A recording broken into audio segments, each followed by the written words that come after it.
Teddy, how the hell are you? You've had a hell of a run over the last several months. Yeah, man, I'm doing great. I couldn't be more grateful. Hey, congratulations. The album is solid. I've been listening to it back and forth. Lose Control is number 2 in the US, number 4 in Canada this week alone. For those who don't know, I've tried everything but Therapy Part 1. Out now. Great album. Get it everywhere.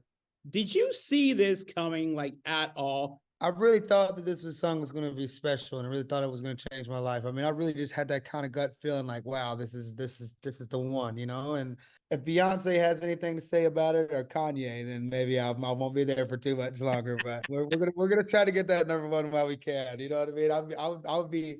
I'll be blessed and grateful to get to two, but I'd be so hurt if I didn't make it all the way, and I'm right there. You know, I would just be like, oh no.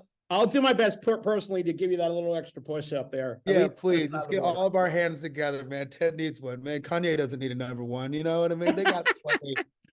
Yeah, Beyonce's had plenty. You know what I mean? Let the new kid have a shot. amen. Absolutely. And many people don't know this. SWIMS is a stage name. It's an acronym for someone who isn't me sometimes.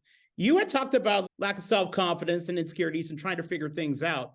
Do you feel like you're a little bit better down that road these days compared to 6 months ago, a year ago?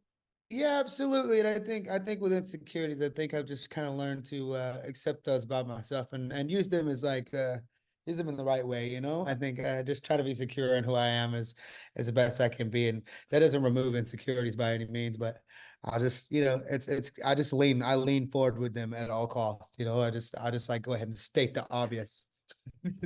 Maybe that's a defense mechanism. I don't know, but If it works for you, it works for you. working, man. I love myself, man, and I know myself very well, and I feel very in touch and happy with myself.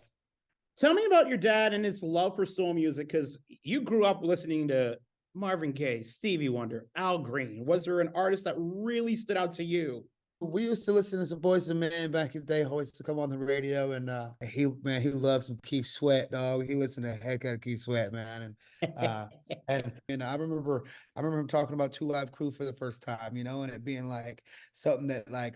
You know, I'd get in and he'd pick me up on the weekends and he'd be like, all right, man, just whatever you do not go back home and repeat this stuff to your mom. You know what I mean? Like, do not repeat this to your mom. So it was always great when I go over to my dad's on the weekends because we can listen to music like that, you know, and we could eat as many ice creams as we wanted, and we can pig out. And dad just let us stay up as long as we wanted, you know. And so he just always let us kind of like showed us that kind of stuff and didn't really shelter me from anything, you know. He really just let me just here, man. Here's the world. Go for it, you know. Well, I mean, you're an ATL. You're an ATL boy, born and raised. Uh, Yeah, so I I grew up mean, on the best music in the world, man. yeah, you did. Some of that dirty hip hop, some of that classic soul, like real in the dirt there. You got your tour coming up in March. I can't wait till you come to Canada at some point, but this must be really exciting for you getting out there. I mean, you've done performing on the TV. You performed with Megan Trainor, Kelly Clarkson, Maren Morris. The list goes on. But your vibe in a club or on stage, I mean, that's where you really do you feel at home?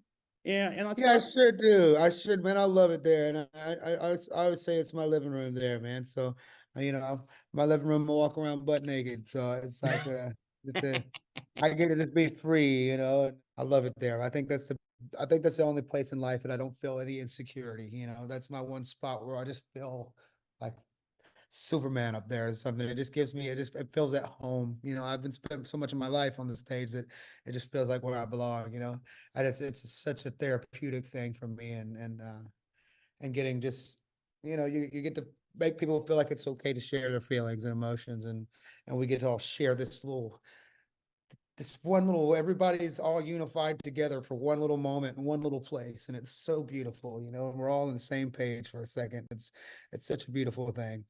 Teddy, it's an honor. Thanks for taking the time. I know you got a lot of these to do today. Teddy Swims, by the way, again, I've tried everything but Therapy Part 1. The album's out now. Lose Control. Help push it to number 1. Give the man a number 1. Thank you, buddy. Teddy, we'll talk to you again down the line. Appreciate it, man.